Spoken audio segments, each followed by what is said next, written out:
Australia second ইনিংসে 284 run করছে, 56 রানে লিডে আছে।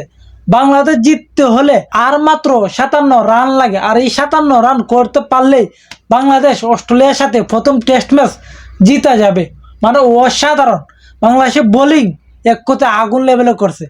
মেহেদী হাসান মিরাজ ফাইফার, তোমার হাসান মাহমুদ তিনটা, তোমার তাইজুলে একটা, তাসকিন একটা। মানে বোলিং যথেষ্ট পরিমাণে ভালো করছে বাংলাদেশের, যথেষ্ট পরিমাণের ভালো, এটা হিসাবের বাইরে। আর অস্ট্রেলিয়ারে সবচেয়ে ভালো ব্যাটিং করছিল তোমার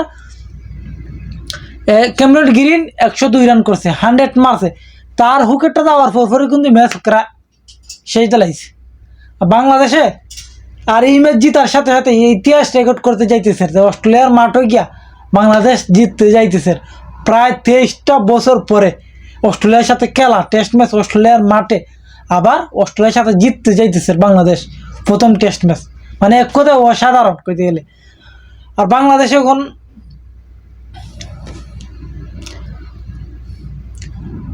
বাংলাদেশের প্রত্যেকটা প্লেয়ার এখন এক লেভেল পারফরমেন্স করতেছে, প্রত্যেকটা প্লেয়ারে আলাদা লেভেলে পারফরমেন্স করতেছে অস্ট্রেলিয়ায় গিয়া।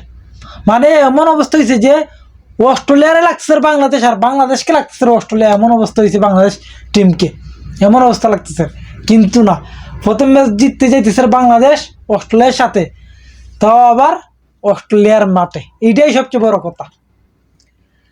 আর আজকের এই ম্যাচে সবচেয়ে ভালো পারফরমেন্স কে করতে সেটা আপনারা সবাই কমেন্টে বলে যান।